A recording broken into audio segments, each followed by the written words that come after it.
तुम में से अभी भी कुछ बच्चों का डाउट है कि बुकलेट डिस्कस होगी या बाइनोमियल। बच्चों, एक तो जैसे जो मैं लिंक भेजता हूँ उसमें जानबूझकर मैं लिख देता हूँ। ठीक है, आज तो बता ही देता हूँ, बाकी फ्यूचर के लिए भी मैं साथ में लिख देता हूँ कि मैथ्स यहाँ पर बुकलेट डिस्कशन। ठीक है। परसों से हम चालू करेंगे बाइनोमियल थ्योरम। तो जब बाइनोमियल थ्योरम का लेक्चर होगा तो मैं यहाँ पर मैथ्स बाइनोमियल थ्योरम लिखकर भेजूंगा। ठीक है, तो उससे तुम्हें आइडिया लग जाएगा कि डिस्कशन की क्लास है या चैप्टर की क्लास है।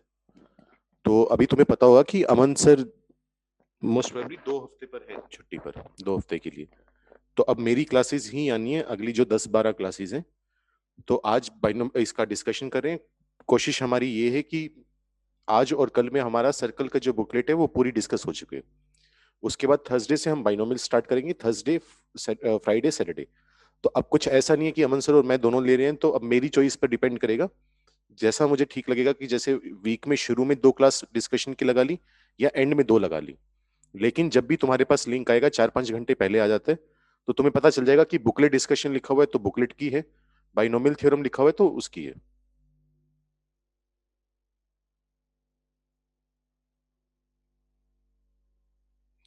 पारस कह रहे हैं सर मैथ्स की क्लासेस थोड़ी कम कर दो प्लीज ताकि बाकी पढ़ सकें। अच्छा, मैथ्स की क्लास कौन सा ज्यादा आ रही है? जितनी फिजिक्स केमिस्ट्री की आ रही है उतनी मैथ्स की आ रही है। ऐसा तो है नहीं कि मैथ्स की 10-12 आ रही हो और केमिस्ट्री फिजिक्स की 6-6 आ रही हो, 5-5 आ रही हो। है ना? अ, रजत कह रहा है फिजिक्स की ज्यादा है, फिजिक्स की ज्यादा है तो वो फिजिक्स वाले सर से बोलो। क्योंकि अब तुम कह रहे हो कि बाकियों के लिए टाइम बचेगा, बच्चे मैथ्स का सिलेबस पूरा नहीं हो पाएगा। मैथ्स में अब तुम देखो क्या क्या बचा हुआ है तुम्हारा। अभी तुम्हारा एलिप्स बचा हुआ है, अभी तुम्हारा हाइपरबोला बचा हुआ है, बाइनोमियल थ्योरम बचा हुआ है। बाकी ऊपर के 2 तो कोऑर्डिनेट के ही हैं, वो अमन सर ही आगे कंटिन्यू करेंगे। पीएनसी बचा हुआ है। और कौन सा बचा हुआ है? कॉम्प्लेक्स नंबर बचा हुआ है। ठीक है, स्टेट्स वगैरह बच्चे, स्टेट्स वगैरह 11th के हिसाब से मत देखो बच्चे। स्टेट्स और प्रोबेबिलिटी अपने जो आईआईटी का सिलेबस चलता है वो थोड़ा अलग चलता है। क्योंकि अगर तू जैसे अगर एनसीईआरटी को देखकर चलेगा तो उसमें तो क्वाड्रेटिक इक्वेशन चैप्टर ही नहीं है जो हम पढ़ते हैं। बहुत सारे चैप्टर हैं जो नहीं है, एसओटी चैप्टर ही नहीं आता। तो उसके हिसाब से देखना बंद करो। जैसे स्टेट्स जो होता है और जो प्रोबेबिलिटी होती है, प्रोबेबिलिटी एक साथ पढ़ाई जाती है 12th के एंड में। जैसे अभी जो 12th वाले बच्चे हैं उनका खत्म ही हुआ है बस थोड़े टाइम पहले, तो बिल्कुल एंड में। सॉल्यूशन ऑफ ट्राइंगल कभी कभी 11th में पढ़ा देते हैं, कभी कभी 12th में। बाइनोमियल थ्योरम केपीवाई वालों को सेम नोटबुक लगानी है। नहीं, वैसे ही करवाऊंगा, सेम ही करवाऊंगा, तो सेम नोटबुक में ही नोट कर सकते हो। बाकी शुरू में तो फिर वही दोबारा जिन्होंने लगाई हुई है क्लास, वो एनसीआर वगैरह वही चलेगा। शुरू में तो उनकी प्रॉपर्टीज वगैरह चलेंगी। ठीक है, तो शुरू का तो सेम ही होगा जो 2-3 लेक्चर का होगा। तो वो अटेंड कर लेना, रिवीजन हो जाएगी एक तरह से दोबारा। क्योंकि केपीवाई की भी कोई रेगुलर क्लास तो है नहीं, 3 हफ्ते में आ गई, कभी 2 हफ्ते में आ गई, तुम्हारे टेस्ट के अकॉर्डिंग डिपेंड करते हैं। तो इसमें रेगुलर चलेगा, एटलीस्ट वो अटेंड करते रहना। ठीक है। बाकी एक बात और मैं बता दूं, हो सकता है कि कुछ बच्चे इस वहम में हो। 2-3 दिन डिस्कशन नहीं है बेटा, आज और कल ही डिस्कशन है। थर्सडे से अपने चैप्टर ही स्टार्ट करेंगे। आज अपना वही डिस्कशन ही है सर्कल की बुकलेट का, इंटीजर टाइप जो डिस्कस कर रहे थे अपने। तो एक बात मैं और क्लियर कर दूं, कुछ बच्चे शायद इस वहम में है कि तुम्हें लग रहा है कि सिलेबस कम कर दिया जाएगा तो बाइनोमियल थ्योरम शायद हमारे नहीं आएगा। जैसे अगर तुम्हें पता हो कि एनसीईआर मतलब स्कूल के सिलेबस में से बाइनोमियल हटा दिया गया है ना। जो स्कूल का सीबीएसई का सिलेबस है उसमें बाइनोमियल थ्योरम हटा दिया गया है, जो रिवाइज्ड सिलेबस था। लेकिन मानकर चलो 99.99% चांस यही है कि जब तुम आईआईटी की पेपर के लिए बैठोगे, मेंस के लिए और एडवांस के लिए, तो उसमें बाइनोमियल थ्योरम आएगा। एडवांस की तुम भली में से अब गारंटी ले लो, क्योंकि तुम्हारा 1.5 साल बाद पेपर है, तब सिलेबस कम ज्यादा नहीं होगा। और आईआईटी नहीं कम करेगा, जो मुझे पूरी पूरी उम्मीद है। अगर मैं जानता हूं तो जो हिस्ट्री रही है आईआईटी की, आईआईटी अपना सिलेबस नहीं घटाएगा। मेंस भले ही कम कर ले, तो मेंस के लिए भले ही ना पढ़ो लेकिन एडवांस के लिए पढ़ना पड़ेगा। तो लाइटली मत लेना चैप्टर को। चैप्टर है आसान, ज्यादा मुश्किल चैप्टर नहीं है, ज्यादा बड़ा चैप्टर भी नहीं है। एक बार अगर पकड़ में आ गया तो बहुत आसान है। बीच में थोड़ा जाकर एंड में कॉम्प्लिकेटेड होता है, लेकिन उतना कॉम्प्लिकेटेड नहीं है, ठीक है। चैट में पता नहीं क्या लिख के भेज रहे हो तुम। चलो, तो पढ़ना जरूरी है इसको, लाइटली मत लेना कि ठीक है सिलेबस से तो हटना ही है कि क्यों पढ़े हम। और एक बात और, बाद में फिर अगर इस वजह से तुमने क्लासेस छोड़ दी तो बाद में कवर नहीं होगा, ये मत सोचना कि बाद में इसका बैकअप होगा या रिपीट करवाया जाएगा, वो उम्मीद मत रखना।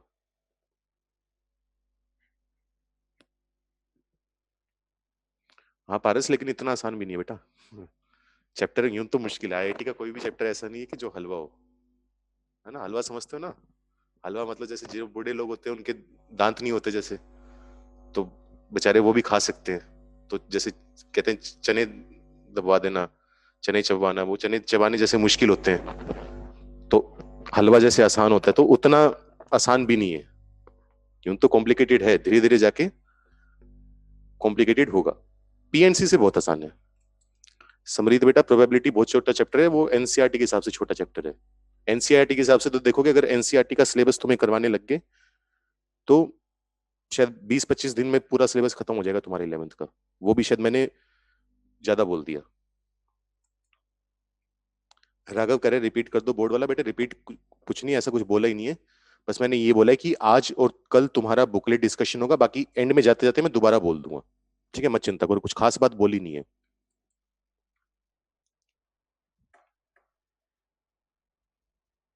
ये जो बातें जो मैंने बोली हैं वो रिपीट कर दूंगा, मत चिंता करो।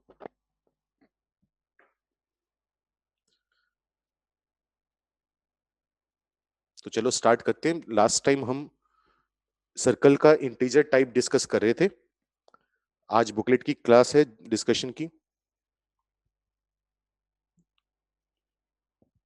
पहले जो कल क्या होगा परसों का हो गया, वो पूछना बंद करो।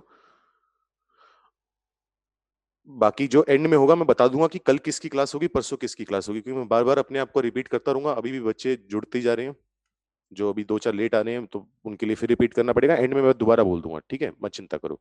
एंड में जब क्लास खत्म करूंगा। अब क्लास स्टार्ट करते हैं, वैसे ही 4 मिनट निकल चुके हैं। लास्ट टाइम हम सर्कल की बुकलेट डिस्कस कर रहे थे, इंटीजर टाइप। उसके 1, 2 और 3 क्वेश्चन में डिस्कस कर चुका था। अगर फोर्थ और फिफ्थ में से किसी क्वेश्चन में डाउट है तो वो लिखकर भेज दो, जैसे रजत ने पूछे फोर्थ क्वेश्चन बता दो। तो फोर्थ क्वेश्चन में बोला गया, a line meets the coordinate axis in A and B, a circle is circumscribed about the triangle OAB. तो पहले फिगर बना लेते हैं जल्दी से।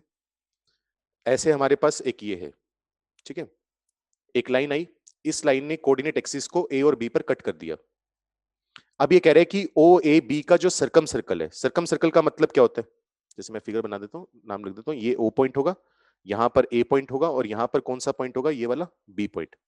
तो एक लाइन आई, वो कोऑर्डिनेट एक्सिस को ए और बी पॉइंट पर कट करके चलेगी। अब हमारे पास 3 पॉइंट हो गए, ओ ए और बी। ओ ए बी को ज्वाइन करेंगे तो एक राइट एंगल ट्राइंगल बनेगा। इसका जो सर्कम सर्कल होगा, मतलब ऐसा सर्कल जो इसके तीनों वर्टेक्स से पास करे, उसकी बात कर रहे हैं। अब ये कह रहे हैं कि if d1 and d2 are the distances of the tangent to the circle at the origin O from the points A and B. मतलब अब इसने इस बड़े से स्टेटमेंट में ये बात बोली है कि हमें क्या करना है, ओरिजिन पर टेंजेंट ड्रॉ करना है। किस पर, सर्कल पर। ये टेंजेंट आ गया। अब तुम्हें क्या करना होगा, बी से इस लाइन पर परपेंडिकुलर ड्रॉ करने, और ए से इस लाइन पर परपेंडिकुलर ड्रॉ करने। जिया कह रही है सर आपकी स्क्रीन नहीं दिख रही वाइट। सबकी दिक्कत है, जिया की दिक्कत आ रही है। क्लियर है। तो जिया बच्चे काम कर, फिर दोबारा ज्वाइन कर ले मीटिंग एक बार, लेफ्ट करके, लीव करके। शायद तेरी इस एंड पे कोई दिक्कत होगी। ये डिस्टेंस d1 है और ये डिस्टेंस d2 है। तो सवाल समझ में है। अब करने का तरीका क्या होगा, हम ए पॉइंट जो है उसके कोऑर्डिनेट्स मान लेते हैं a,0, जो बी पॉइंट है उसके कोऑर्डिनेट्स हम मान लेते हैं 0,b। ठीक है। Sorry. Triangle O A B जो है वो एक राइट एंगल ट्राइंगल है। ये क्या है, एक राइट एंगल्ड ट्राइंगल।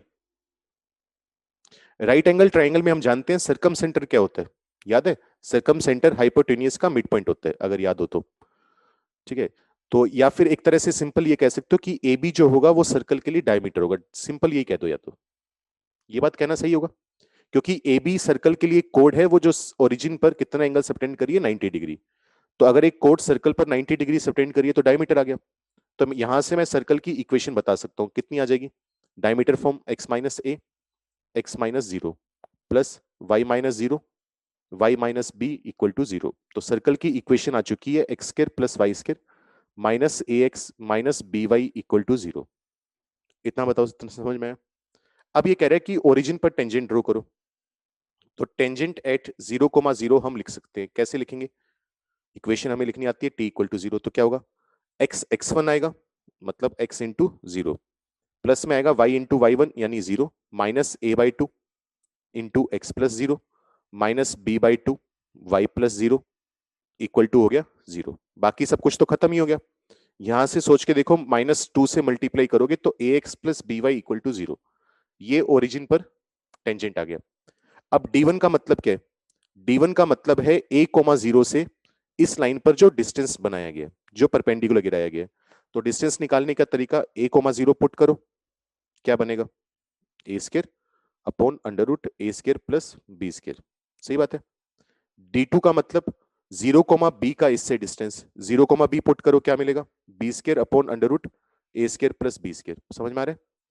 अब यहां से हम देख सकते हैं कि अगर मैं D1 प्लस D2 करूं, या एक काम करो, इतना छोड़ो, हमें कहा गया, क्या कहा गया कि लेमडा वन डी वन का मतलब lambda one A square upon under root A square plus B square plus lambda two D2 का मतलब क्या है?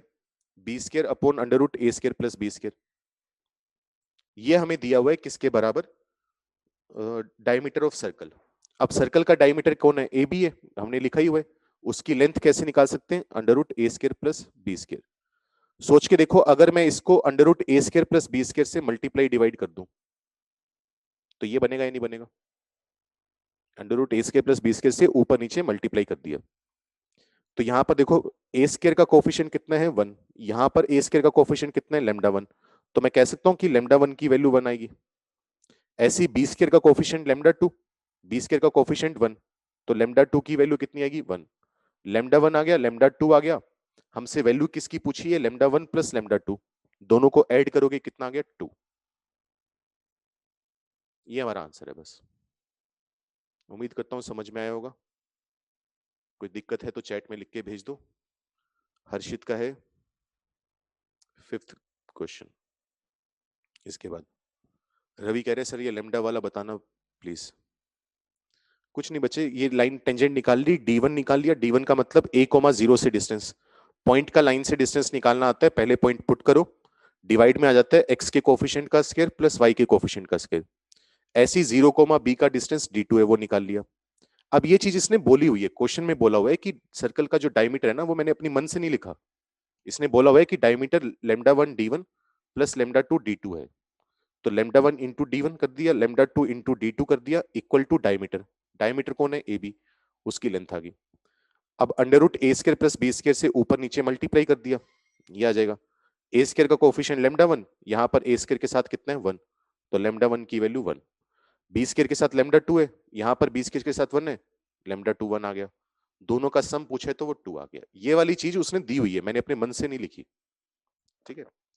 5th क्वेश्चन में बोला हुआ है x and y are real numbers satisfying the equation x square minus four x plus Y square plus three equal to zero. सोच के देखो, अगर मैं इसका परफेक्ट स्क्वायर बना लूं तो मैं इसको ये लिख सकता हूं एक्स माइनस टू का स्क्वायर प्लस वाई का स्क्वायर इक्वल टू वन। तो मैं कह सकता हूं कि ये एक सर्कल की इक्वेशन है। ये एक ऐसा सर्कल है जिसका सेंटर कितना होगा? 2,0 होगा, और रेडियस कितनी होगी? वन। ये बात कहना सही है। अब ये हमसे पूछ रहे हैं कि एक काम करो, x square plus y square की मिनिमम और मैक्सिमम वैल्यू बताओ। तो एक्स कोमा वाई क्या है? एक्स कोमा वाई इस सर्कल पर लाई करने वाला कोई भी पॉइंट है। कह सकता हूं मैं ये बात। अगर मैं x square plus y square की बात करूं, ये चीज कब मिलेगी? जब मैं एक्स कोमा वाई का डिस्टेंस निकालूंगा 0,0 से। ये बात भी सोच के देखो, सही है।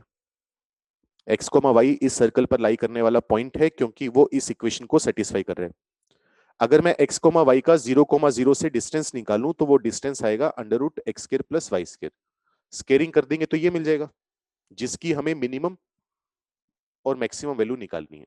तो बेसिकली हमसे क्या कह रहा है? वो हमसे कह रहा है कि एक पॉइंट P है, उसका सर्कल से मिनिमम और मैक्सिमम डिस्टेंस बताओ कितना आएगा। तो हम जानते हैं मैक्सिमम डिस्टेंस कितना होता है? CP plus R।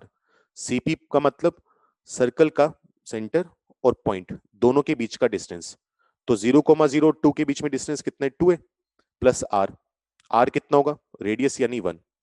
लेकिन वो under root x square plus Y square की वैल्यू ना मांगकर X square plus Y square की वैल्यू मांग रहे, तो मुझे क्या करना पड़ेगा, स्क्वायर करना पड़ेगा। तो कितना आ गया, 9। एन का मतलब क्या है, मिनिमम वैल्यू, वो कितनी होगी, सीपी माइनस आर, इसका भी स्क्वायर करना पड़ेगा। तो 2 माइनस 1 का स्क्वायर, ये आ जाएगा 1। और इसके बाद उसने हमसे वैल्यू मांग ली capital M minus small M, तो 9 माइनस 1 ये आ जाएगा 8। किसी को दिक्कत है तो जल्दी से चैट में लिख के भेजो। देख, मैंने उसने कहा है कि एक्स कोमा वाई इस इक्वेशन को सेटिस्फाई कर रहा है। तो हमने देखा ये एक तरह से सर्कल की इक्वेशन लिखी हुई है। ध्रुव कह रहे थर्ड स्टेप, थर्ड स्टेप कौन सा है, कर्तव्य कह रहे सर थोड़ा स्लो करवा दो। देखते हैं, थोड़ा स्लो करवा देता हूँ। एक्स कोमा वाई इसने कहा है इस इक्वेशन को सेटिस्फाई कर रहा है ना। तो हमने थोड़ा सा इसका परफेक्ट स्क्वायर बना लिया, ये इक्वेशन बन गई। ये तो समझ में आई गया, थर्ड स्टेप तो नहीं है। तो हमें पता चला एक्स कोमा वाई इस सर्कल पर लाई करेगा, उस सर्कल का सेंटर 2,0 होगा, रेडियस कितनी होगी 1, वो आ गया। अब एक्स कोमा वाई इस पे पॉइंट है। अब इसने कहा है कि x square plus Y square की मिनिमम मैक्सिमम वैल्यू बताओ कितनी आएगी। तो मैंने एक चीज नोटिस करी कि अगर मैं डिस्टेंस निकालता हूं, distance of 0,0 from x comma y, distance formula लगाएंगे तो under root x square plus Y square मिलेगा। तो मुझे देखने को मिला कि ये वैसा सही नंबर हमसे मांगा गया है, ये देख, बस स्केयर कर दिया। तो मुझे पता है एक्स कोमा वाई किस पर लाई कर रहे हैं, सर्कल पर। 0,0 कोई भी रैंडम पॉइंट है, हमें फर्क नहीं पड़ता, भाड़ में गया। तो मुझे दिख रहा है कि एक तरह से वो ये चाह रहा है कि मैं 0,0 का सर्कल से डिस्टेंस निकाल लूं। ठीक है। अब सर्कल से मिनिमम मैक्सिमम डिस्टेंस निकालने के फॉर्मूले हमने पढ़े हुए हैं। मिनिमम डिस्टेंस होता है CP minus r, maximum distance होता है सीपी प्लस आर, ये तुम्हें पता होगा। ठीक है। लेकिन अब वो डिस्टेंस ना मांगकर डिस्टेंस का स्क्वायर मांग रहे हैं, क्योंकि डिस्टेंस तो under root x square plus y square होता है। उसका स्क्वायर करेंगे तभी तो ये मिलेगा x square plus y square. तो हम क्या करेंगे, मैक्सिमम डिस्टेंस का स्क्वायर कर देंगे, मिनिमम डिस्टेंस का स्क्वायर कर देंगे। वहां से कैपिटल एम और स्मॉल एम आ गया। जो सी है वो सेंटर है 2,0, पी का मतलब 0,0 पॉइंट है, आर का मतलब रेडियस। सबकी वैल्यू पुट करी, आंसर आ गया। ठीक है। इसके बाद जो नेक्स्ट पेज है वहां पर क्वेश्चन नंबर है 6 से लेकर 15 तक। इसमें जो डाउट हो जल्दी से बोलो। हर्षित का है जैसे, किसका है, विशाखा, एक तूने लिखा था कि बच्चे की एएमजीएम से नहीं कर सकते क्या। कर सकते हैं अगर हो जाएगा तो, लेकिन मुझे उम्मीद कम लग रही है सही बताऊं तो। क्योंकि x square plus y square में एएमजीएम लगाएंगे तो एक्स इंटू वाई आएगा, उसकी वैल्यू हम फिर नहीं जानते। तो ज्यादा सिंपल ये रह जाएगा जो मैंने किया है। ठीक है। अब तुम लोगों ने पूछा 7th question, find the number of values of c for which the set, ये क्वेश्चन बड़ा है, मैं अगले पेज पे करवा रहा हूँ।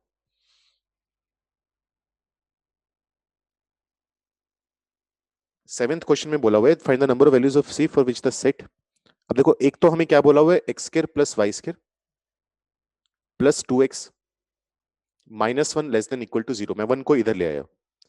और दूसरा है कि x minus y plus c greater than equal to 0। सही बात है। स्क्रीनशॉट लेना जल्दी से लो।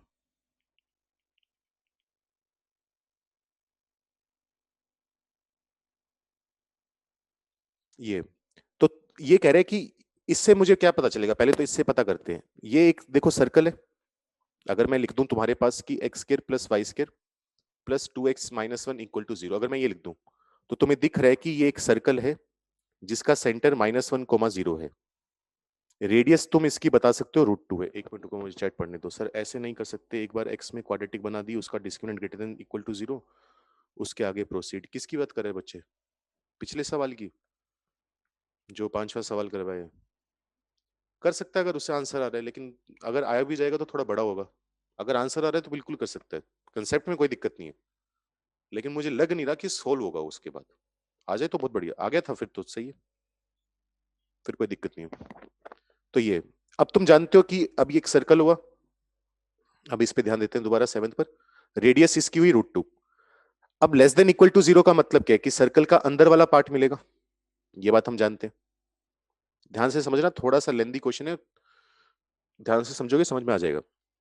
ये मुझे पता है एक लाइन मिलेगी। कौन सी लाइन मिलेगी, x minus y plus c equal to 0। सही बात है। अब जब greater than equal to zero करूंगा तो या तो लाइन के ऊपर वाला पार्ट मिलेगा या लाइन के नीचे वाला पार्ट मिलेगा। फॉर रिप्रेजेंटेशन पर्पसेस मैं ऊपर वाला पार्ट ले रहा हूं। तो मुझे यहां पर सर्कल का इंटीरियर पार्ट, यहां पर लाइन का ऊपर या नीचे वाला पार्ट। अब हमें कहा गया है कि इन दोनों के बीच में एक ही पॉइंट कॉमन होना चाहिए, जो ये वाला एरिया है और ये वाला एरिया। तो एक ही पॉइंट कॉमन कब आएगा? जब लाइन सर्कल के लिए टेंजेंट हो जाएगी। तो the line should be tangent to the circle, तभी एक पॉइंट कॉमन आएगा।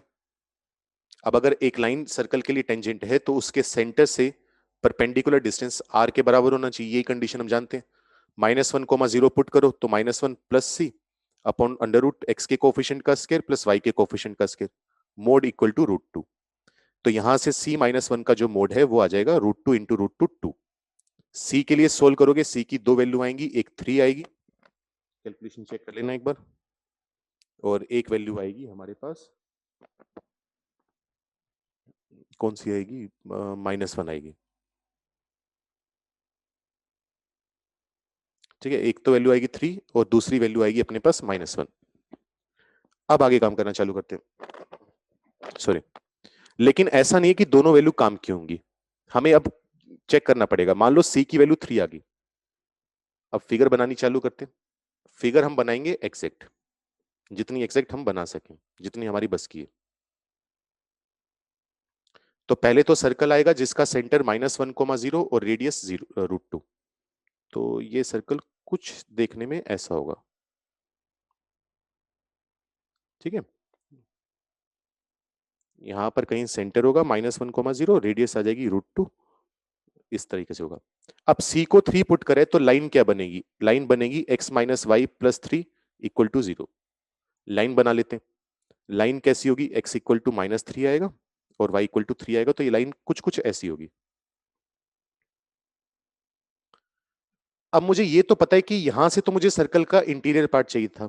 अब मैं ये देखता हूं यहां से मुझे क्या मिलेगा। तो यहां से इनइक्वालिटी क्या आएगी? x-y+3 > 0। सी को मैंने हर जगह 3 पुट कर दिया। अब देखो 0,0 इस इनइक्वालिटी को सेटिस्फाई कर रहा है या नहीं कर रहा, सोच के बताओ। 0 -0 + 3, 3 > 0 होते हैं, तो 0 इस इनइक्वालिटी को सेटिस्फाई कर रहा है। मतलब मुझे लाइन से कौन सा पार्ट चाहिए होगा? मुझे लाइन से चाहिए होगा ये वाला पार्ट, ये वाला। समझ रहे हो भावना? पूरा जिया कह रही है कैसे बच्चे, ये डाउट नहीं आना चाहिए। देखो, अब मैं क्वेश्चन रिपीट कर देता हूँ, इसका मतलब ये नहीं है कि तुम कुछ भी पूछ लोगे। अब ये तो तुमने स्ट्रेट लाइन में पढ़ा हुआ है कंसेप्ट, कि पॉइंट पुट करके देखो। अगर एक तरफ वाला पॉइंट पॉजिटिव बना रहे तो सारे पॉइंट पॉजिटिव बनाएंगे, दूसरी तरफ वाले नेगेटिव बनाएंगे। ये तो बहुत क्वेश्चन करे हैं अपनों ने, बुकलेट में बहुत सारे करे हैं अपनों ने। फिगर कैसे? फिगर तो लाइन बनाई ना, सर्कल हमें पता है सेंटर -1, 0 है। यहां पर मैंने सर्कल लिख दिया, वो सेंटर लिखना था मैंने भी। सेंटर -1, 0 है और रेडियस √2 है, तो सर्कल बना लिया। सी की वैल्यू 3 पुट कर दी, क्योंकि दो वैल्यू आई है ना सी की, एक 3 आई है, एक -1 आई है। तो C3 पुट करा तो लाइन आ गई। फिर 0,0 पुट करा तो पता चला ये वाला पार्ट है। ठीक है, तो दोबारा बोल रहा हूं, लाइन से तो मिला ये वाला पार्ट, यहां से मुझे पता है क्या मिलेगा? सर्कल का इंटीरियर पार्ट। सर्कल का इंटीरियर पार्ट ये आ गया। सोच के बताओ बच्चों जल्दी से, कितने पॉइंट कॉमन आ रहे हैं? एक आ रहा है, एक से ज्यादा पॉइंट आ रहे हैं? विशाखा कह रही है एक आ रही है, एक आ रहा है। बच्चे एक पॉइंट कैसे आ रहा है? यहां पर सर्कल का पूरा इंटीरियर पार्ट, यहां पर पूरा का पूरा रेड वाला, कितने पॉइंट कॉमन आ रहे हैं? पॉइंट्स कॉमन आ रहे हैं इनफाइनाइट। तो हमने क्या करा, टेंजेंट तो बना दिया लेकिन उससे इनफाइनाइट पॉइंट्स कॉमन आ गए, तो ये वाली वैल्यू किसी काम की नहीं है, रिजेक्ट कर देंगे। अब मैं अपना ध्यान करूंगा किसके ऊपर, ध्यान लेकर जाऊंगा C = -1 पर। इसके लिए देखते हैं क्या होगा, दोबारा फिगर बना लेते हैं।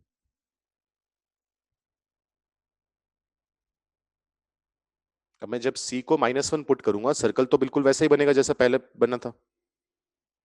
जैसे पहली बारी में बैटिंग की थी वैसी अब बैटिंग होगी इसकी, ये आएगा। लेकिन अगर C को -1 पुट करेंगे तो इक्वेशन बनेगी x-y -1 = 0। x की वैल्यू 1, y की वैल्यू -1, लाइन आ जाएगी कुछ इस टाइप की, ये आ जाएगी लाइन। अब देखते हैं क्या होगा। इनइक्वालिटी क्या आई, X minus Y minus one greater than equal to zero, ये वाला देखो यहां से। अब चेक करो 0,0 इसको सेटिस्फाई कर रहा है या नहीं कर रहा। 0,0 इसको सेटिस्फाई नहीं कर रहा। तो मुझे कौन सा पार्ट चाहिए होगा, 0,0 के उल्टे वाला पार्ट। तो 0,0 के उल्टे वाला पार्ट कौन सा है, एक मिनट रुको, ये वाला।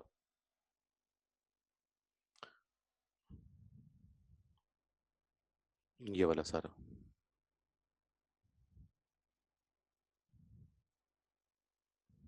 है ना। और यहां से मुझे कौन सा पार्ट मिला था, सर्कल का अंदर वाला। कोई पॉइंट कॉमन आ रहा है इनमें, जल्दी से बताओ, कोई पॉइंट कॉमन नहीं आ रहा। सिर्फ एक ये वाला पॉइंट कॉमन आ रहा है, ये वाला देखो, ये वाला जिसको सर्कल कर रहा हूं मैं अब। तो कितने पॉइंट कॉमन है, एक पॉइंट कॉमन है। क्वेश्चन चाह क्या रहा था, कितने पॉइंट कॉमन है, एक पॉइंट कॉमन है। मतलब ये वाली वैल्यू मेरे काम की होगी। तो हमसे पूछा था सी की कितनी वैल्यू काम की है, एक ही वैल्यू काम की है, कौन सी, -1। उम्मीद करता हूं समझ में आया। रिपीट में कर नहीं पाऊंगा क्योंकि बहुत बड़ा सवाल है और मैंने बहुत तसल्ली से आराम आराम से समझाया है। अगर अभी भी किसी को डाउट हो तो जब वीडियो अपलोड होगा तब देख लेना, ठीक है।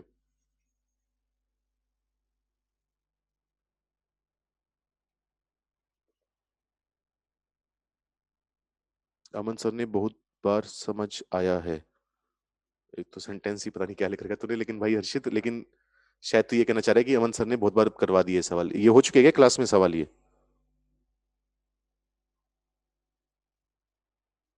तो फिर तू क्या लिखना चाह रहा है हर्षित। ऐसे कंसेप्ट पे तो बहुत हो रखे हैं, स्ट्रेट लाइन में बहुत हुए थे अपने, और ये वो, है ना। ठीक है, चलो और बताओ, और कौन सा सवाल है इस पेज पर। महक कह रही है 9th क्वेश्चन। अच्छा, कुछ बच्चे, एक दो बच्चे ये पूछ रहे हैं इसका कोई और तरीका हो सकता है सर। और कोई तरीका बच्चों हो नहीं पाएगा, क्योंकि हमें ज्योमेट्रिकली ही काम करना पड़ेगा, इक्वेशंस में काम करना थोड़ा मुश्किल हो जाएगा। ठीक है, तो यही सबसे सही रहेगा, वो समझाने में मैंने आराम आराम से समझाया, इसलिए तुम्हें शायद लेंदी लग रहा होगा, थोड़ा टाइम कंज्यूमिंग लग रहा होगा, उतना बड़ा है नहीं है। तेजस कह रहे हैं अगर y की वैल्यू डालकर करें बच्चे, उससे भी नहीं हो पाएगा, क्योंकि यहाँ पर इनइक्वालिटी है, दिक्कत वो है। इक्वेशंस होती ना तब तो कोई दिक्कत नहीं थी, अगर इक्वल टू जीरो तक कोई दिक्कत नहीं थी, मैं भी वही काम कर रहा था जो तू कहना चाह रहे हैं। लेकिन इनइक्वालिटी में पंगे पड़ने चालू हो जाते हैं, क्योंकि तुझे y की जगह क्या डालना है, वाई स्क्वायर डालना है। अगर y बढ़ रहा है तो जरूरी नहीं कि वाई स्क्वायर बढ़ेगा, जैसे मैं उदाहरण दे देता हूँ। जैसे मान ले पहले y की वैल्यू 4 थी, या सॉरी हाँ, y की वैल्यू 4 थी, बाद में y की वैल्यू होगी -6। अभी वाई स्क्वायर की वैल्यू 16 है, बाद में वाई स्क्वायर की वैल्यू होगी 36। वाई क्या हुआ, कम हुआ, लेकिन वाई स्क्वायर बढ़ गया। तो इसमें ऐसे दिक्कतों की वजह से हम नहीं कर पाएंगे, क्योंकि, तो समझ रहे हैं मेरी बात। तो वाई किससे बड़ा है, वाई स्क्वायर भी उससे बड़ा होगा, ऐसा कोई जरूरी नहीं हो जाएगा। तो सबसे स्ट्रेट फॉरवर्ड और सबसे सिंपल यही आएगा। 9th क्वेश्चन में हमें बोला गया two circles whose radii are equal to 4 and 8 intersect at right angles, the length of their common chord is lambda by √5, then find lambda। करते हैं क्या होगा, ढंग की एक फिगर सी बना लेते हैं आसान सी, या रहने दो। ये कह रहा है ये एक सर्कल है, यहां पर ये दूसरा सर्कल आ गया, ये पहले सर्कल का सेंटर होगा C1, ये दूसरे सर्कल का सेंटर होगा C2, ये हमारे पास कॉमन कोड होगी।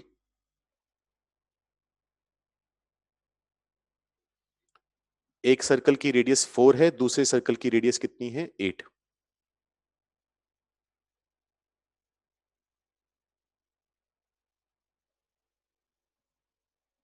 ये ऐसी फिगर बन गई, इसकी रेडियस 4, इसकी रेडियस 8, दोनों कहां पर इंटरसेक्ट करें, 90 डिग्री पर, तो ये एंगल कितना बनेगा, 90 डिग्री।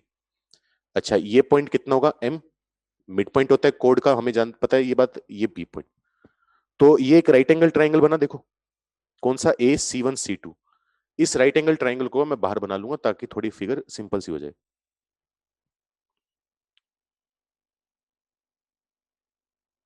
और पाइथागोरस लगा लेंगे एक दो बार, सिमिलर ट्राइंगल कर लेंगे, बड़ी आसानी से आंसर आ जाएगा। ट्रिग्नोमेट्री की भी हेल्प ले सकते हो, फिर तो बहुत सारे तरीके खुल जाते हैं। मैं करके दिखाता हूँ, तुम्हें आइडिया लग जाएगा। AC1C2, मुझे नहीं पता ये एंगल कितना है, मैंने मान लिया थीटा है। ये वाला एंगल कितना होगा, 90 माइनस थीटा होगा, तो ये वाला एंगल भी कितना आ गया, थीटा। उम्मीद करता हूं ये चीज समझ में आई। थीटा 90 माइनस थीटा, 90 ये थीटा। अब ये वाली रेडियस 4 है, ये वाली कितनी है, 8।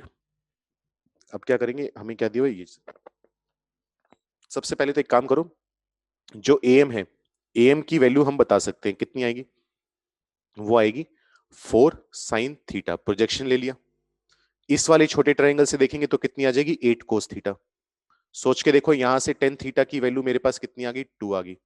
इतना काम हुआ, 10 थीटा 2 आ गया। थीटा का ट्रायंगल बना लो, यहां पर 2 1 और √5।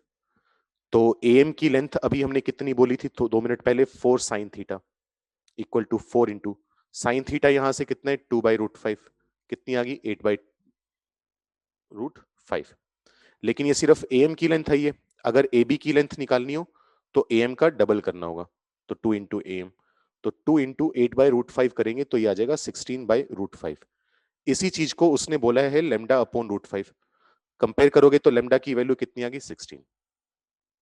तो एक बार बस स्टार्टिंग करनी आनी चाहिए, उसके बाद तो बहुत सिंपल सवाल है। बोलो भाई, किसी को जल्दी से अगर दिक्कत है इसमें तो। हाँ हर्षित, इसके बाद 11th क्वेश्चन ही डिस्कस करेंगे। जल्दी से इसमें बता दो अगर किसी को डाउट है तो। एरिया इक्वेट करके या सेंटर्स ओरिजिन एंड रूट 80,0 करके भी हो सकता है। तो बच्चे सेंटर तुझे कैसे पता चला कि √80,0 है, तेजस? ठीक है, एक का तो सेंटर तूने ओरिजिन मान लिया, कोई दिक्कत नहीं है। वो डिस्टेंस पता है, अच्छा हाँ सही बात है, सही बात है, हाँ वहां से भी कर सकते हैं, सही कह रहे हैं, बिल्कुल सही कह रहे हैं, वहां से भी आ जाएगा।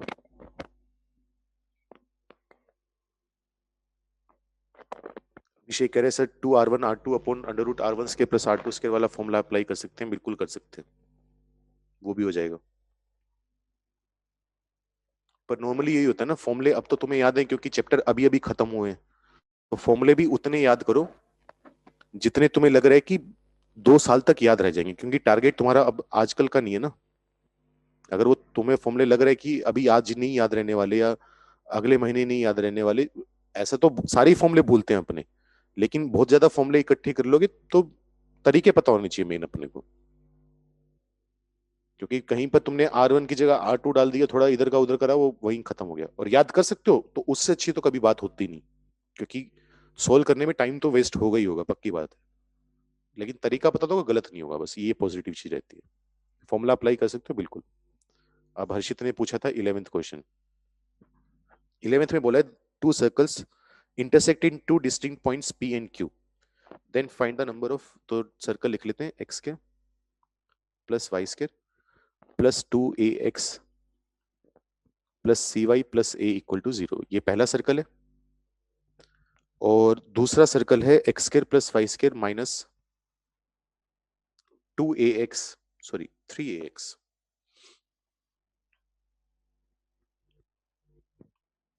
Plus dy-1 equal to 0। ये हमारे पास सेकंड सर्कल है। सॉरी। अब हमें कहा गया है कि ये दोनों सर्कल्स जो हैं वो डिस्टिंक्ट पॉइंट्स P और Q पर इंटरसेक्ट कर रहे हैं।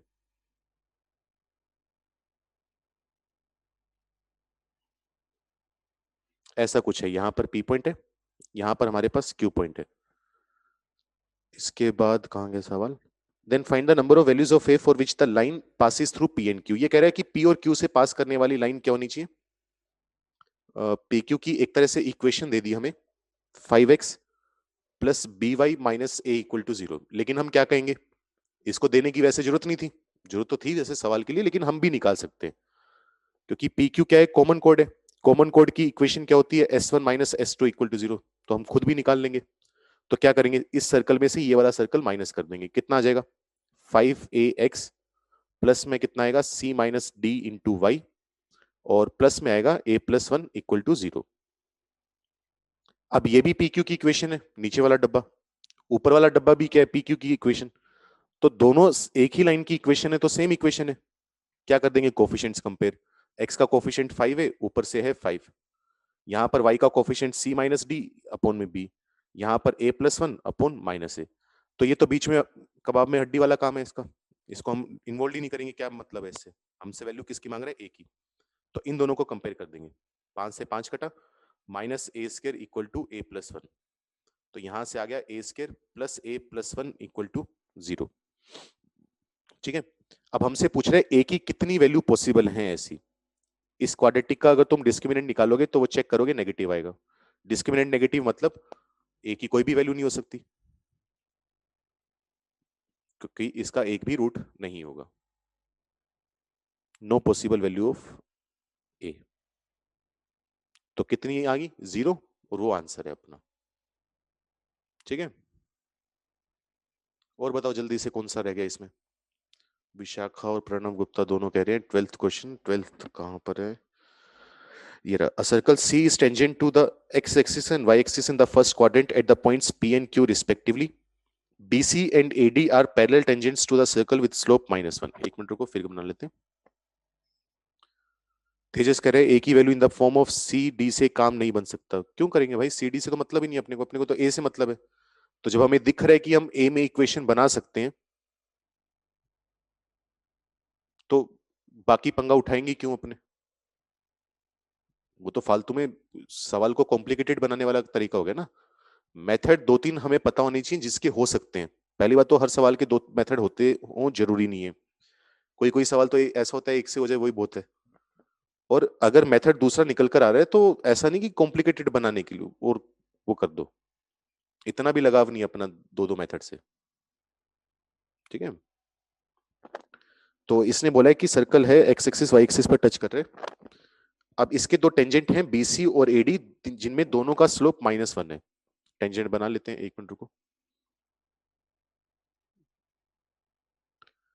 पहला टेंजेंट तो ये आ जाएगा स्लोप -1 का। ऐसा ही क्यों बनाया, क्योंकि स्लोप -1 का मतलब घटती हुई लाइन होगी। ये मैंने गलत कर दिया थोड़ा सा, एक मिनट रुको, सर्कल छोटा बनाना पड़ेगा।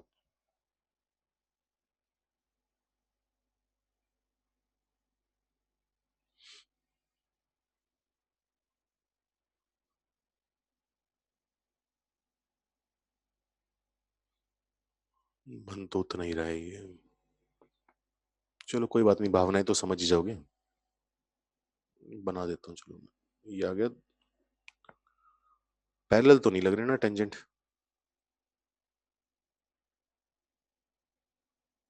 एक मिनट रुको, मैं कोशिश करता हूँ कुछ कुछ।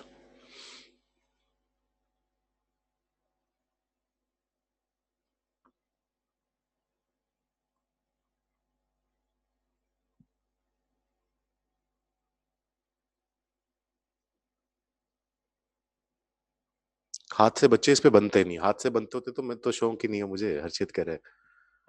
इस पे हाथ से बनाना मुश्किल है पेन टेप पर। जैसे अगर सर्कल बनाओ तो अजीब सा बन जाता है, ये तो फिर भी बन गया। बड़ी फिगर बनाओ तो बनती नहीं है। तो इसने कहा है कि चलो आ गया, जैसे भी बन गई फिगर बन गई अपने पास। अपने इसने कहा है दो टेंजेंट है, दोनों का स्लोप -1 है, if the points A and B are on the Y axis. A और बी पॉइंट तो है वाई एक्सिस पर, और टेंजेंट्स थे बीसी और एडी, तो ये वाला पॉइंट डी आएगा और ये वाला पॉइंट कितना आएगा, सी आएगा। अब ये कह रहे हैं while C and D on the figure ABCD is then find the radius of the circle। ठीक है, तो ये सर्कल है, मुझे पता है कि अगर इस सर्कल की रेडियस r होगी तो इसका सेंटर कितना होगा, r, होगा। तो मैं सर्कल की इक्वेशन बता सकता हूं। सर्कल की इक्वेशन आ जाएगी x माइनस आर का square plus y minus r का स्केयर इक्वल टू आर का स्केयर। अब मुझे टेंजेंट लिखने हैं जिनका स्लोप -1 है। सही बात है, जिनका स्लोप कितना है, -1। तो टेंजेंट्स की इक्वेशन लिखना चालू करते हैं। टेंजेंट की इक्वेशन लिखते क्या है अपने, y इक्वल टू m x plus minus r under root 1 plus m square. लेकिन ये तब होती है जब x square plus y square equal to r square circle हो। सर्कल वो तो रहा नहीं, तो मुझे थोड़ा सा बदलाव करना पड़ेगा। तो टेंजेंट क्या होंगे, y की जगह आ जाएगा y minus r equal to m की जगह -1 इंटू एक्स की जगह कितना आ जाएगा, x minus r plus minus r under root 1 plus m का स्केयर। तो y minus r equal to -x plus r plus minus r root 2। तो दूसरे शब्दों में बोला जाए तो x plus y equal to 2 plus minus root 2 into r. तो ये दो टेंजेंट आ जाएंगे। तो AD की इक्वेशन कितनी हो जाएगी, x plus y equal to 2 - √2 into r, और जो BC टेंजेंट है उसकी इक्वेशन आ जाएगी x plus y equal to 2 + √2 into r. तो ADBC सबके कोऑर्डिनेट्स निकाल सकते हो। जैसे अगर D के निकालने हो तो क्या करोगे, y को 0 पुट कर दोगे, तो ये आ जाएगा 2 - √2 इंटू आर कोमा 0। ए के लिए x को 0 पुट कर दोगे तो 0 कोमा 2 - √2 इंटू आर। ये वाला पॉइंट के लिए फिर 0 पुट कर दोगे तो 0 कोमा 2 + √2 इंटू आर। एक मिनट,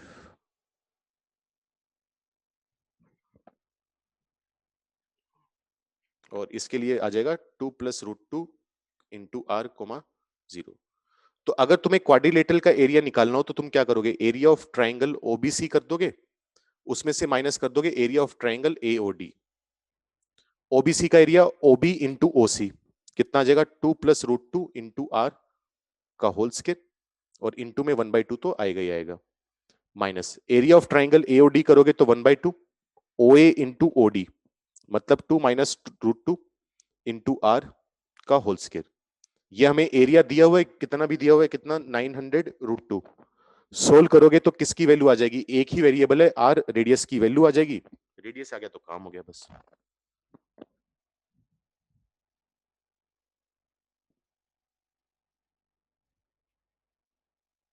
ठीक है, अब इसी सवाल को तुम और क्या कैसे कर सकते हो, तुम पहले ए और डी के कोऑर्डिनेट्स मान लो, ए डी बी सी के। जैसे अगर लाइन मान ली स्लोप -1 की, और एक लाइन को किसी पॉइंट पर टच करने वाला सर्कल बनाना हो तो वो सर्कल बना सकते हो बड़ी आसानी से, है ना। अगर मैं तुम्हें बोलूं कि एक लाइन है, जैसे ये लाइन है, यहां पर मान लो अल्फा कोमा 0 पॉइंट है, यहां पर 0 कोमा अल्फा, मुझे कैसे पता, क्योंकि इस लाइन का स्लोप -1 है। तो ये जो सर्कल है इसको टच करता हुआ जा रहा है, कहां पर टच करेगा, मिड पॉइंट पर टच करेगा, यानी अल्फा/2 कोमा अल्फा/2 पर। ठीक है, तो किसी गिवन लाइन को गिवन पॉइंट पर सर्कल टच करने वाला हो तो उसकी इक्वेशन हम निकाल सकते हैं फैमिली ऑफ सर्कल का यूज करके, वहां से भी आगे प्रोसीड कर सकते हो, तुम्हारी इच्छा है। दूसरी चीज, अगर तुम ये करो कि अगर हमारे पास, जैसे मान लो अगर बोला जाए, तेजस कह रहे लाइंस के बीच का डिस्टेंस 2r है, इससे भी एक रिलेशन आएगा, नहीं उससे फायदा नहीं होगा, रिलेशन तो आ जाएगा बिल्कुल सही बात है, लेकिन फायदा नहीं होगा, क्योंकि हमें रेडियस निकालनी है। या तो हमें ये पता हो कि एडी का और बीसी के बीच में डिस्टेंस कितने हैं, वो हमें पता नहीं है, तो जब तक वो नहीं पता तब तक हम उस प्रॉपर्टी का कोई यूज नहीं कर पाएंगे। निकाल सकते हैं, वो तेरी बात सही है बिल्कुल। ठीक है,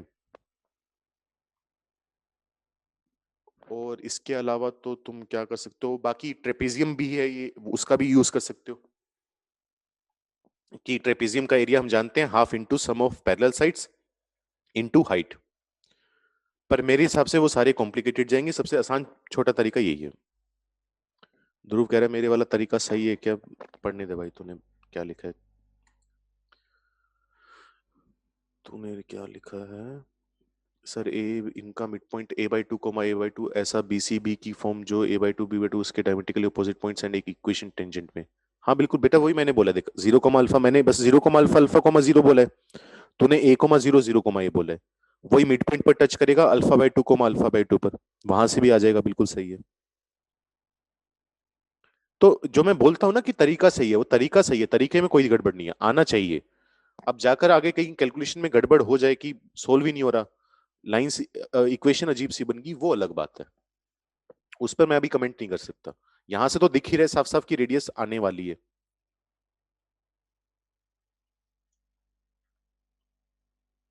ठीक है सर, सोल्व हो गया था बेटा, सोल्व हो गया तो बहुत बढ़िया।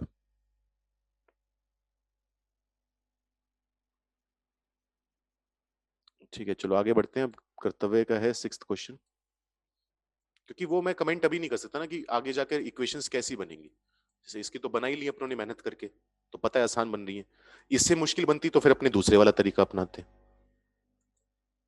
लेकिन जो कंसेप्ट तो लगाना चाह रहे हो उसमें कोई दिक्कत नहीं है, ये मैं कमेंट कर सकता हूँ अभी। 6th क्वेश्चन में बोला हुआ है find the number of integral points which lie on or inside the circle x² + y² = 4।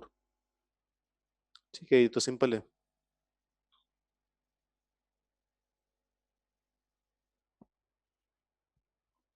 ऐसा करवाया था सर ने, ध्रुव कह रहे, तो बच्चे फिर क्यों पूछ रहे हो? जैसे फर्स्ट क्वाड्रेंट वाले पॉइंट निकाल लेते हैं। फर्स्ट क्वाड्रेंट में पॉइंट आ सकता है 1,1, बस। जैसे ऐसे देख लेते हैं।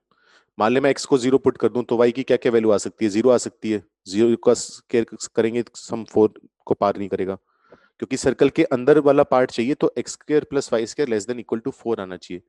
y की वैल्यू 1 अभी आ सकती है, y की वैल्यू 2 भी आ सकती है, तीनों काम की होंगी।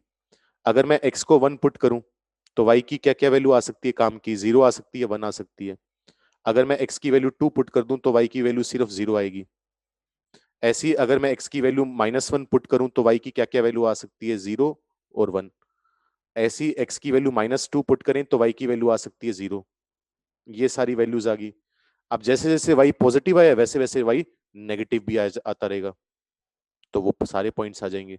बस ये ध्यान रखना, 0,0 वाला पॉइंट दो जगह काउंट हो जाता है, उसको दो जगह काउंट मत करना। ये फिलहाल मैंने y को सिर्फ क्या लिया? पॉजिटिव लिया, तो y को यहाँ पर नेगेटिव भी ले सकते हैं। मैं नेगेटिव लेकर ही दिखा देता हूँ, एक मिनट रुको, सही लिख देता हूँ मैं। जैसे x को 0 लिया तो y 0 हो सकता है, y +-1 हो सकता है, y +-2 हो सकता है। x को 1 लेने पर y 0 हो सकता है, +-1 हो सकता है। 2 लेने पर सिर्फ 0 हो सकता है।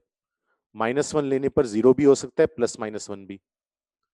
और -2 लेने पर 0 ही हो सकता है। तो कितने पॉइंट आ गए? 5 तो यहां से आए, 3 यहां से, एक यहां से, 3 और 1। 5 3 8, 8 और 5 13। तो टोटल कितने पॉइंट्स आ चुके हैं? 13। ये आंसर है बस। वैल्यू पुटिंग के अलावा कोई और मेथड है सर? वैल्यू फिगर बना लो, अगर वो नहीं करना चाहते तो फिगर बना लो। फिगर बनाकर एक क्वाड्रेंट की वैल्यू निकाल लो, दूसरे क्वाड्रेंट की आ जाएगी। जैसे x square plus Y square equal to 4, तुम्हें पता है कि ये वाला पॉइंट 2,0 होगा, ये वाला पॉइंट -2,0, ये 0,2, ये 0,-2। सिर्फ एक क्वाड्रेंट में देख लो, 1,1 वाला पॉइंट मिलेगा, 1,2 बाहर चला जाएगा, और 2,1 भी बाहर चला जाएगा।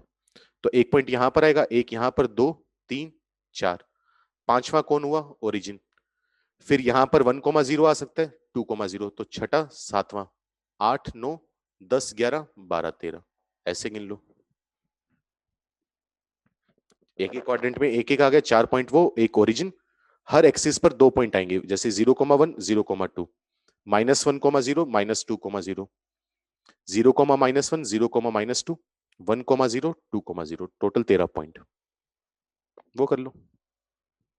नॉर्मली तो अपने वही करते हैं ऐसे सवालों में, लेकिन यहां पर वैल्यू छोटी थी, स्केयर का सम 4 चाहिए था, तो डायरेक्ट कर लिया। इसके बाद तुम लोग पूछ रहे हो 14th क्वेश्चन। 14th में बोला हुआ है, पढ़ने दो।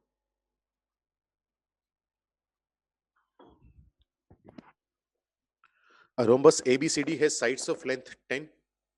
A circle with center A passes through C. अच्छा, ये वो वाला सवाल है, एक मिनट रुको, फिर बनाने दो मुझे फिर इसकी।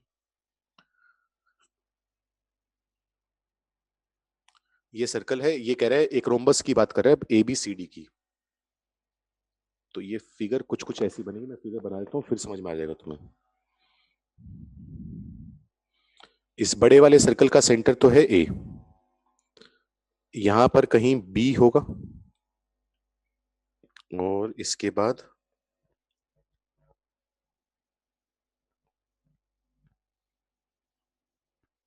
यहां कहीं C पॉइंट होगा,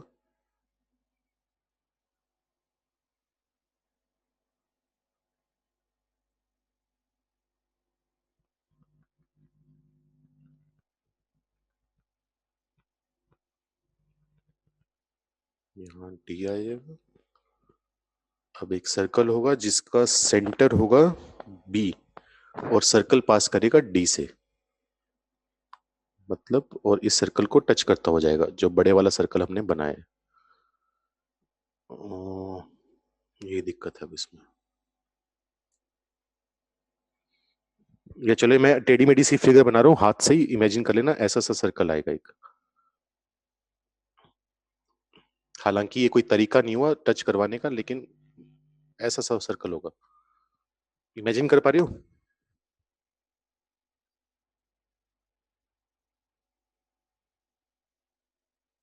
ये यहाँ पर जहां पर सेंटर को ज्वाइन करने वाली लाइन होगी उसी पर टच करेगा आगे जाकर और डी से पास करेगा। तो इसने कहा रोम्बस है ए बी सी डी।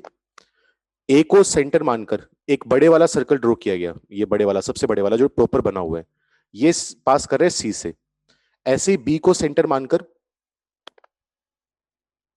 फिर हमने एक सर्कल ड्रॉ करा जो डी से पास कर रहा है और इस सर्कल को यहां पर टच कर रहा है। मतलब एक सर्कल ऐसा होगा, एक सर्कल इसके अंदर होगा इस तरीके से, यहां पर ए होगा, यहां पर बी इसका सेंटर होगा, ऊपर यहां पर होगा डी, और यहां पर इस तरीके से आएगा सी। ये वाली फिगर टाइप बनेगी।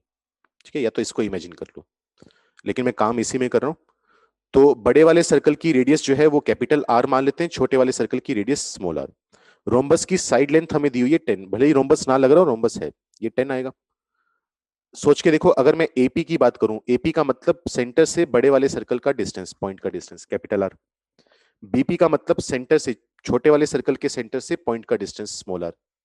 तो अगर एपी माइनस बीपी कर दे तो ए बी आना चाहिए 10 के बराबर।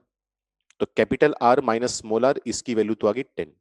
पहली बात, एक इक्वेशन तो हम यहां से निकालने में कामयाब हुए। दूसरी बात, अगर मैं इसके डायगोनल्स को इंटरसेक्ट करवा दूं इस तरीके से, ये मान लो डायगोनल्स इंटरसेक्ट कर रहे हैं, हमें पता है रोम्बस के डायगोनल्स 90 डिग्री पर इंटरसेक्ट करते हैं। एसी मैं कह सकता हूं आर के बराबर है, सोच के देखो, एसी कैपिटल आर, सेंटर से सर्कल का डिस्टेंस, सही बात है। तो ये मान लो क्यू पॉइंट है, तो ए क्यू कितना आएगा? इसका आधा आएगा, क्योंकि डायगोनल्स एक दूसरे को बाइसेक्ट भी करते हैं। ऐसी अगर मैं बीडी की बात करूं, बीडी का मतलब सेंटर से सर्कल का डिस्टेंस, उसकी रेडियस स्मॉल आर के बराबर आएगा। तो ये बी क्यू कितना होगा? स्मॉल आर बाई 2 होगा। पाइथागोरस लगा सकते हैं, कैपिटल आर बाई 2 का whole square plus small r by 2 का होल स्क्वायर इक्वल टू 10 का स्क्वायर। तो capital r square plus small r square, ये आ जाएगा 400। यहां तक कोई दिक्कत? इस इक्वेशन का स्क्वायर कर दो, स्क्वायर करोगे कितना आ जाएगा? Capital r square plus small r square minus 2 r r equal to 100। इसमें कर दो माइनस, माइनस करोगे तो 2 आर आर आ जाएगा 300, कैपिटल आर स्मॉल आर की वैल्यू आ जाएगी 150, 150। इतना है। अब काम करते हैं एरिया ऑफ रोम्बस पर, जो हमसे पूछा गया। अगर मुझे एरिया ऑफ रोम्बस निकालना है तो वो होगा 4 into area of triangle A B Q. सही बात है, इस ट्राइंगल का एरिया निकाल लो, उसका 4 गुना कर दो, तो चारों ट्राइंगल जुड़कर क्या बना देंगे? रोम्बस। तो 4 इंटू 1/2। ए बी क्यू में बेस और परपेंडिकुलर कितने हैं? कैपिटल आर बाई 2 और स्मॉल आर बाई 2। तो कट कटाकर सब कुछ कितना आ जाएगा? Capital r small r upon 2। Capital r into small r की वैल्यू निकाल चुके हैं 150, डिवाइड बाई 2 कर देंगे तो एरिया ऑफ रोम्बस आ जाएगा 75। और ये इसका आंसर है। कोई दिक्कत किसी को?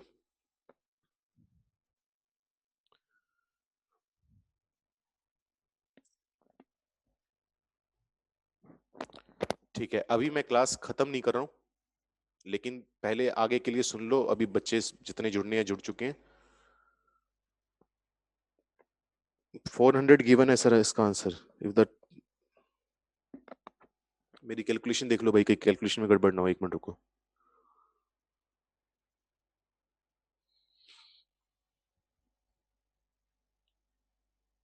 हाँ हो सकता है गलत दे रखा हो, लेकिन कैलकुलेशन भी देख लेते हैं मेरी। प्लस माइनस में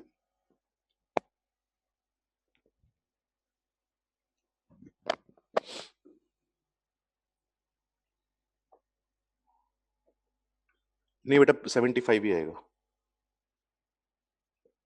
75 ही आएगा, गलत दिया होगा। बाकी मैं एक बार दोबारा चेक कर लूंगा अपनी कैलकुलेशन, लेकिन कंसेप्ट यही है। भवदीप कह रहे हैं second equation repeat please. Second equation बच्चे, मैंने ये कहा कि ये राइट एंगल ट्राइंगल है, ये वाली साइड कैपिटल आर बाई 2, ये स्मॉल आर बाई 2। हमें पता है कि डायगोनल्स एक दूसरे को बाइसेक्ट करते हैं 90 डिग्री पर। ये एंगल 90 डिग्री होता है रोम्बस में, हम हर किसी में नहीं। तो पाइथागोरस लगाइए, परपेंडिकुलर का स्क्वायर प्लस बेस का स्क्वायर इक्वल टू हाइपोटेन्यूज का स्क्वायर, बस वहां से लेकर आए हैं। ठीक है। अब आगे की कहानी सुन लो। शुरू में बच्चे जो लेट आए थे वो कह रहे थे रिपीट कर दो। पहली बात तो तुम्हें पता होगा कि क्लास तुम्हारी ये जो है ये 4:30 तक ही है। कुछ थोड़ा टाइम टेबल का इशू चल रहा है डोपर वालों को, और इसलिए तुम्हारी आज जल्दी लगाई थी 3:30 बजे। ठीक है, तो थोड़ा ब्रेक मिल जाएगा तुम्हें, वो अपना यूटिलाइज कर लेना, पढ़ लेना, क्योंकि 4:45 से मेरी भी नेक्स्ट क्लास है। पहली बात तो 4:30 बजे तक है। दूसरी बात, आज अपना डिस्कशन हो रहा है, कल भी सर्कल का डिस्कशन होगा। परसों से मैं बाइनोमियल थ्योरम चैप्टर स्टार्ट करवाऊंगा। तुम्हें पता होगा अमन सर 2 हफ्ते के लिए छुट्टी पर हैं, तो आगे की जो 10-11 क्लास है वो मेरी ही आनी है। एटलीस्ट 10-11 तो आनी है, वो डिपेंड करता है चैप्टर कितना चलेगा। मेरी थोड़ी स्पीड भी कम रहती है चैप्टर करवाने की, तो थोड़ा लंबा खींच भी जाएगा। ठीक है। तो अब बाइनोमियल थ्योरम चैप्टर पूरा होगा, उसके बाद फिर अमन सर अपना एलिप्स हाइपरबोला चालू करेंगे, फिर मेरी पीएनसी की क्लास आ जाएगी बाद में जब भी होगा। तो अब जैसे मेरा मन होगा मैं तुम्हें बता दिया करूंगा। जब तुम्हारे पास एक वो आएगा, जब लिंक आता है, लिंक में लिखा होता है मैथ्स के अंदर बुकलेट डिस्कशन। जिस दिन बाइनोमियल थ्योरम की क्लास होगी उस दिन उसके अंदर लिखा होगा बाइनोमियल थ्योरम, तो तुम्हें आइडिया लग जाएगा किसकी कब क्लास कहाँ पर है। बाइनोमियल थ्योरम चैप्टर है, और जेई एग्जाम में पी एंड सी भी आता है।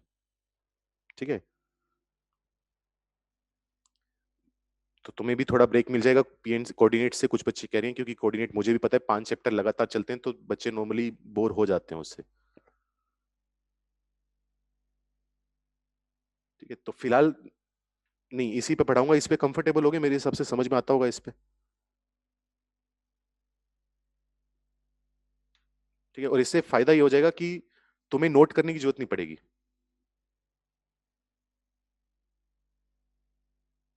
इससे तुम्हारा फायदा था, तो जैसे ड्रॉपर में भी मैं ले रहा हूँ, ड्रॉपर वालों को भी शुरू में थोड़ा दिक्कत आ रही थी उनको, लेकिन तुम्हारा फायदा क्या होगा, तुम्हें नोट करने की जरूरत नहीं पड़ेगी, अपने चैप्टर काफी आगे बढ़ा लेंगे।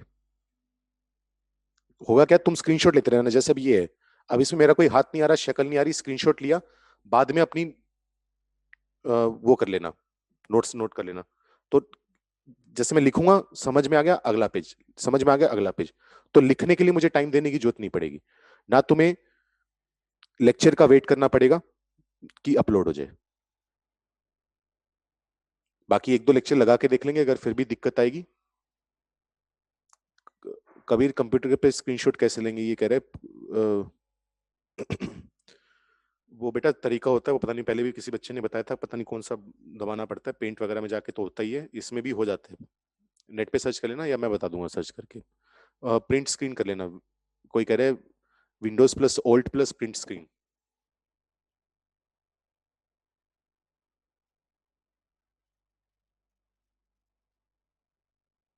इससे हो जाता है स्क्रीनशॉट। तो तुम्हारा वो, या सिर्फ प्रिंट स्क्रीन कर लेना, करके देख लेना, मैंने भी नहीं करके देखा। आगे के चैप्टर तुम टेंशन मत लो, पीएनसी कब होगा, प्रोबेबिलिटी कब होगा, कौन करवाएगा क्या करवाएगा, अभी इतना समझ लो। कुछ क्लासेस इसकी डिस्कशन की चलती रहेंगी बीच बीच में, कुछ क्लासेस बाइनोमियल थ्योरम की चलती रहेंगी। कब किसकी क्लास होगी वो डिसाइड कर लेंगे, वो मेरे ऊपर डिपेंड करता है, वो तुम्हारी टेंशन नहीं है। ना तुम्हारा इनपुट लिया जाएगा, तुम्हारे हिसाब से काम भी नहीं होगा, और मेरी टेंशन है वो। जैसे आज और कल डिस्कशन है, थर्सडे फ्राइडे सैटरडे तीनों दिन बाइनोमियल की क्लास है। ठीक है। इस पे 1-2 दिन क्लास लेकर देख लेंगे, अगर दिक्कत आई तो बोर्ड पर पढ़ा लेंगे, बाकी मुझे लगता नहीं कि तुम्हें दिक्कत आएगी। ड्रॉपर वाले भी यही सोच रहे थे, उनको भी कंफर्टेबल है, बल्कि वो ये कहते हैं कि इसी पे ठीक है। ठीक है। और कुछ दिक्कत हो किसी को पूछना हो तो। तीसरी बात मैंने ये बोली थी कि कुछ बच्चे इस वहम में शायद हो सकते हैं कि बाइनोमियल थ्योरम 11th के स्कूल के सिलेबस से हटाया है इस बार, जो स्कूल में तुम्हारे टेस्ट होते हैं। लेकिन वो तुम्हारे लिए एक तरह से मानकर चलो नहीं है। मतलब जितना मैं जानता हूँ, मैं गारंटी के साथ लगभग लगभग कह सकता हूँ कि आईआईटी अपने सिलेबस से नहीं हटाएगा। और अभी तक जेई मेन का सिलेबस भी नहीं आया, उन्होंने भी नहीं हटाया अभी तक। और तुमने 1.5 साल बाद पेपर देना है, तो तब तक तो मान के चलो नहीं हटेगा। ठीक है। गलती से बाइनोमियल हट भी गया तो बाइनोमियल का यूज किसी और चैप्टर में भी आ जाता है। तो आसान चैप्टर है, पढ़ना जरूरी है, उतनी तसल्ली से पढ़ना है, उतनी मन लगाकर जितना। और ये नहीं सोचना कि ये चैप्टर काम का नहीं है तो बाद में दोबारा रिवाइज करवाया जाएगा, अगर सिलेबस में इंक्लूड हो गया, बाद में नहीं होगा। और आईआईटी में तो पक्का आएगा, लिखवा लो मेरे से। मतलब मैं लिख के दूंगा नहीं, पर भावनाएं वही हैं। ठीक है, तो आज के लिए इतना ही। अच्छा, एक बात और पूछनी है मैंने, अगर तुम्हारी क्लास 3 बजे लगाई जाए तो किसी को दिक्कत है? क्योंकि उससे होगा ये, 3 से 4:15 तुम्हारी क्लास हो पाएगी, क्योंकि अभी मुझे 1 घंटा मिलेगा, 1 घंटे में ज्यादा टॉपिक कवर हो नहीं पाते। तो 3 से 4:15 मेरा सेट बैठ जाएगा, 1.25 घंटे में बढ़िया हो जाएंगे। नमन कह रहे हैं केमिस्ट्री की क्लास होती है बेटा। नमन, कहाँ से है तू? क्या गुरुकुल वालों की होती है क्या? तो और कौन सी किन की होती है? तीन, आर्यभट्ट वालों की, करण सर की। चलो फिर ठीक है, कोई बात नहीं, फिर 3:30 बजे से क्लास होगी, हर रोज 3:30 बजे से। प्रिपेयर रहा करो उसके लिए। कल भी डिस्कशन है, और परसों से बाइनोमियल थ्योरम, ठीक है? नहीं, तुम्हारी 5 बजे से होती है ना बच्चे, मेरी भी क्लास है बस 10 मिनट में। इश्यू वहां पर है। और जिसको स्क्रीनशॉट लेने हैं, जल्दी से ले लो, ये लो। समरीत बेटा, प्रिंसिपल ऑफ मैथमेटिकल इंडक्शन नहीं होगा। अगर तुम स्कूल की तैयारी करने के लिए बात कर रहे हो, तो स्कूल के लिए तुम्हें अलग से पढ़ा दिया जाएगा। वो मन्नू मैम या हरिंदा मैम, उनमें से जो भी पढ़ाएंगे वो पढ़ा देंगे। अपनी इस क्लास में नहीं होगा मैथमेटिकल इंडक्शन। स्कूल का टॉपिक है, अपने उसमें नहीं आता, आईआईटी जेई मेंस एडवांस के सिलेबस में नहीं है।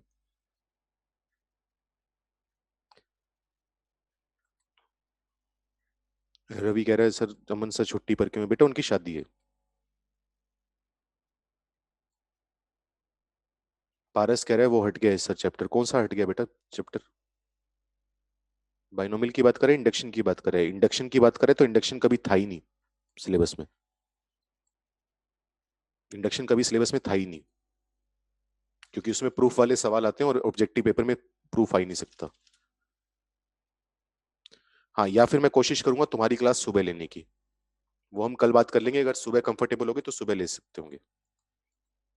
ठीक है, देख लेंगे, बात कर लेंगे। क्योंकि अच्छी बात, देखो मैं तुम्हें रीजन बता देता हूँ, ऐसा नहीं है कि तुम्हें तंग करना चाहता हूं मैं, कि सुबह बुलाकर शाम को बुलाकर या लंबे टाइम तक। फायदा ये होगा कि अगर 1.25 घंटे 1.5 घंटे की क्लास हो जाएगी तो कंपैरेटिवली ज्यादा क्वेश्चंस हो जाएंगे। बाइनोमियल प्रैक्टिस का काम है। ठीक है, हो सकेगा तो कर लेंगे, नहीं हो सकेगा तो बाद में कर लेंगे। क्योंकि जहां 4 सवाल होंगे उसकी जगह फिर मैं 8 सवाल करवा पाऊंगा। और 8 सवाल होंगे तो तुम्हें बुकलेट वगैरह करने में बहुत आसानी होगी। ठीक है, चलो देखते हैं फिर। अब कल मिलते हैं, कल कंटिन्यू करेंगे इसी चीज को। बाय।